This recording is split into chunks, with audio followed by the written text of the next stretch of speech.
So while we're driving home, I'll do a short video, but here are the tomatoes, the last ones from our garden here at your parents' place, that we thought we would get more sun. But alas, we have the same problems here we have at our house. We live in a forest. The uranium miner, Charlie Steen,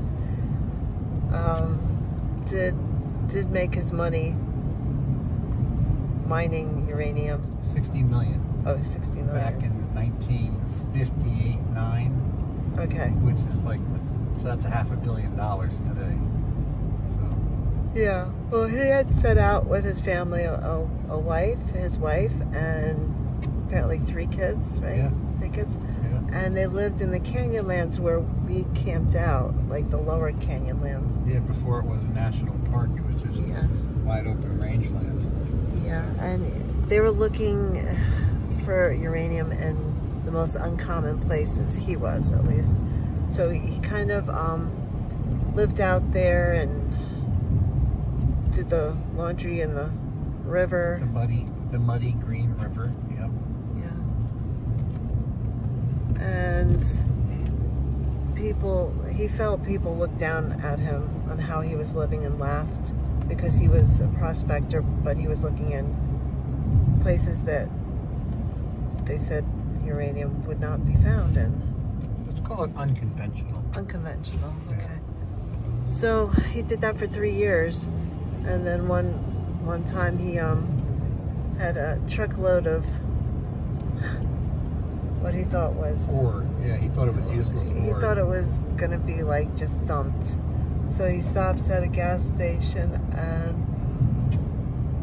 a friend had a Geiger on him. Yeah, the guy was a prospector, but he couldn't afford a Geiger counter, so he was really living poor.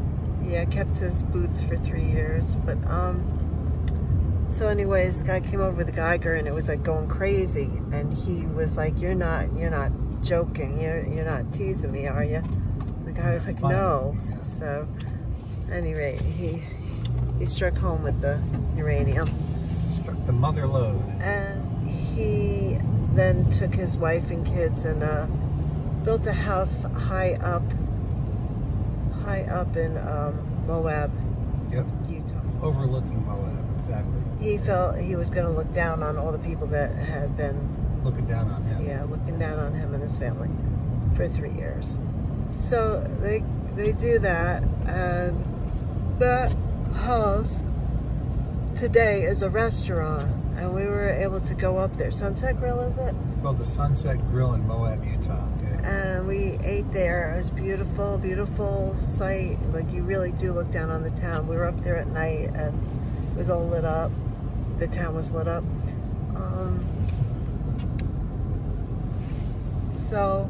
But evidently he not only gambled about where he would find the uranium, but, okay, I don't want to take these people's pictures here, but he gambled on other businesses too. He gambled, yeah. What he ended up doing was he made and lost $60 million in about 10 years on other businesses. Anytime you hear an investment with the word horse in it, you run. Okay, so he also wanted his friends to make it big too, so he helped them, but he would also play cards with them, so that was gambling. So so when they made it big and they had the big house and the luxury, the way they did their laundry was to fly it in their own private jet plane someplace. I don't remember where it said. It wasn't that far. They flew it to LA. Okay. So I found that out. Oh, all right. So, yeah, I had read that at the restaurant. But anyway, he also took his boots that he couldn't afford. He couldn't afford new ones, so for 3 years he had boots that had holes in them and stuff. So he took them and bronzed them. But what we found at the restaurant were these huge boots that couldn't have been his. Yeah, they're like bronzed. Bigger than Shaq's boots. Yeah, so we don't know where the original boots are. But What can you tell them about the restaurant? Oh, they played the music from... Oh, they played all the music from the late 50s and early 50s. 60s, like from the Rat Pack. Right. So Frank and Sammy and Dean Martin. Yeah. You know. And they were slow to get around to us, so their apology was that we got free dessert. Yeah. And if I have any footage of that, I'll put that in. It was really... It was the best cheesecake I ever had. Yeah. It's a white chocolate cheesecake. Oh yeah, we all got something different. I got the strawberry shortcake. That was amazing. Amazing. I got the tiramisu. I'm trying to think of the strawberry shortcake was like, what's that kind of cake that you eat? That sponge cake. It was like sponge cake, and I'm not a sponge itself. Yeah. I'm not a sponge cake eater, but that's the best I can explain it. But it was so good, and the frosting was. What do you think it was? What kind of frosting? Heaven sent. It was to die for. So. I don't know.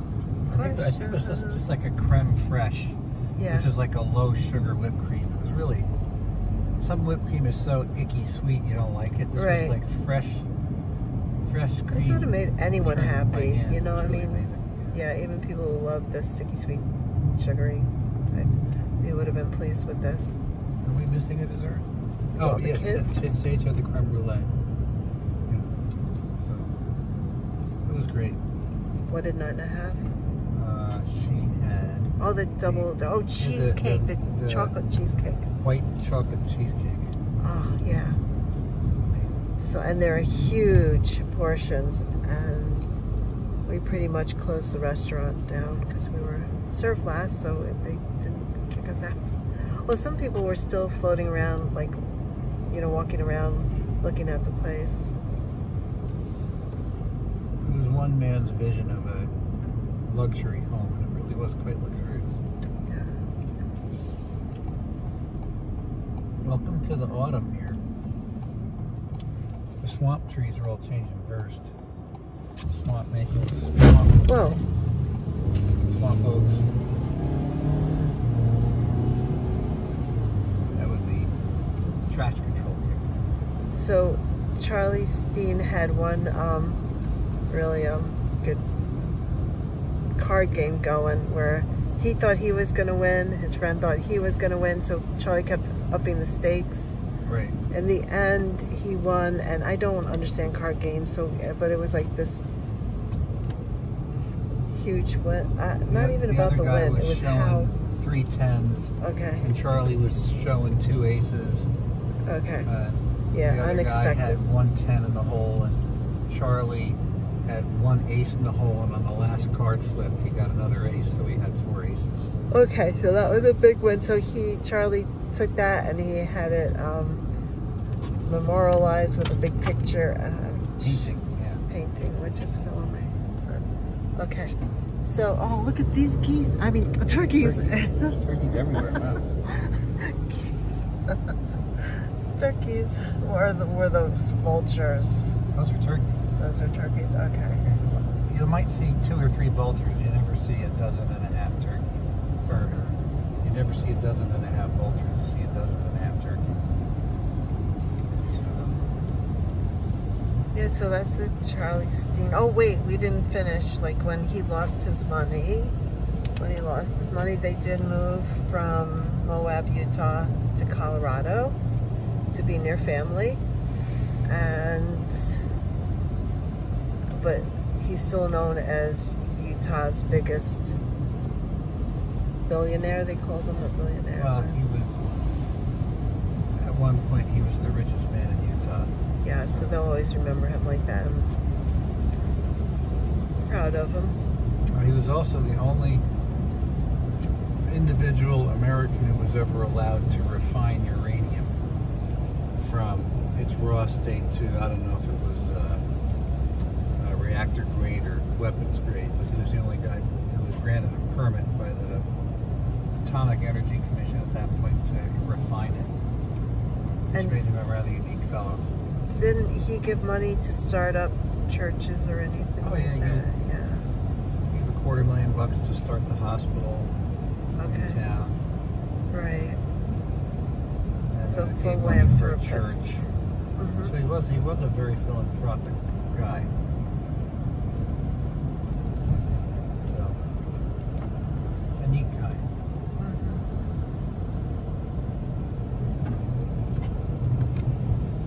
But it was sad in the end that he did lose the money.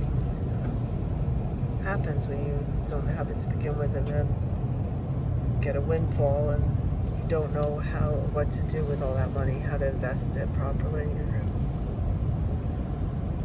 and the times.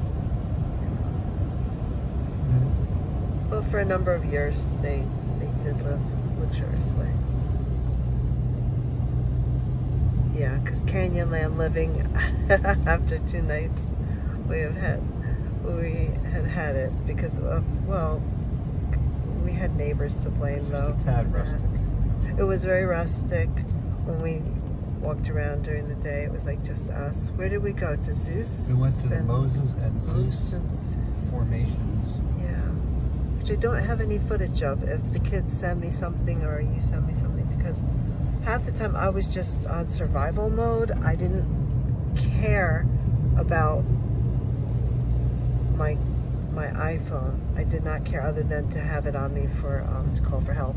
But I didn't want to take it out. At one point we were walking down there and we just heard like really close up, like I'm aware of what horses sound like when they start running, like galloping, and they're breathing, their chests are going and you can hear it.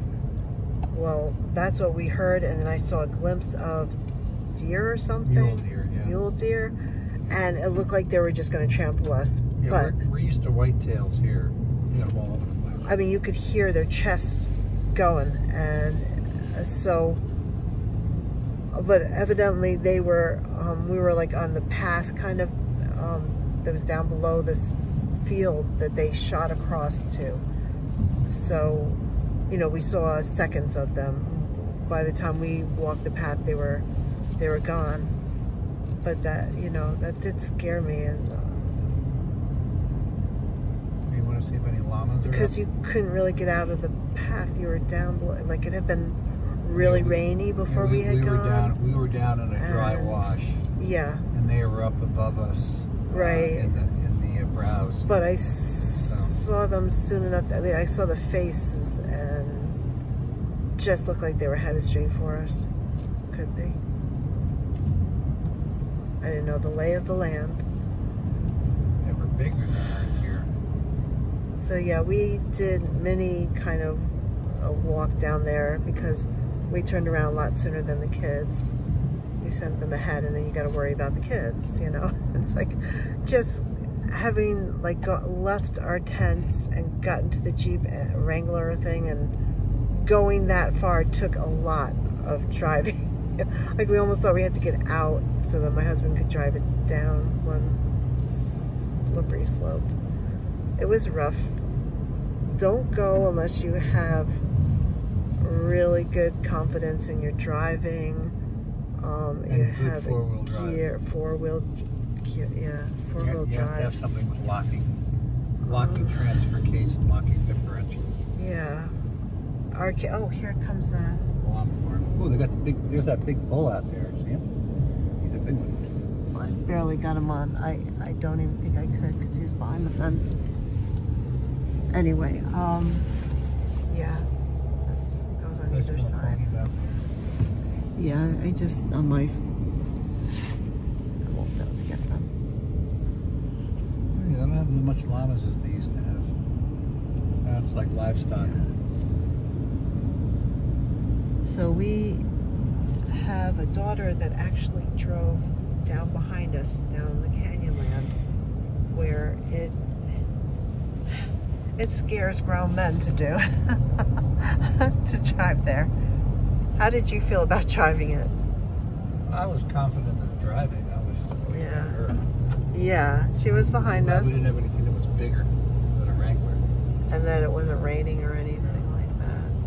I'm glad we And then she out there, just, and I'm glad we rented. she did fine. I mean, going back up is just as treacherous, and we stopped at one point because we pulled over to talk to a ranger about our noisy neighbors, but you know, it was more than the noise. It was really that the second group had a campfire, so you're not allowed that. Anyhow, so we were hanging out talking to, we thought was a park ranger, but he really was the head of the boats that go out there. Yeah, the launch. Yeah, but anyway, yeah, he didn't want to hear about the campfire. It's against the rules. So our daughter had to stop, and I'm calling it a ledge. You know, I'm sorry. Like, you can't even pull over. You just can't. You just shouldn't. And you hope to not meet anyone coming down. Well, we met the guy driving the boats, and he stopped on a curve, and he looked terrified. He stopped on a pullout. He was a good guy. That was not called a pullout. That was called, he was slanted down. Trust me, it's not a pullout. You should not do this drive unless you are like a racing car driver, you know, person. You just shouldn't. The guy was on a slant. He looked terrified that we were gonna go around the curve past him, and then my daughter came up behind us, and she did it too. I was amazed. Yeah, we have footage of her driving skills behind us, coming up behind us. Like, everything was just a drop off. I will hopefully never ever do that again in my life too. How about you? You want to do that again? Yep. What for? To go down to the water and go on the boats or something? Well, we didn't even reach the water. There's lots of fun places like that. We just got to go find them. Well, actually, we did reach the water. We did drive around one day and we went to the boat launch. The launch, yes, to the muddy river. Confused. And he looks like he's going to cross the road, and I don't know if he should be. He's crossing right in the middle of the curve. Yeah.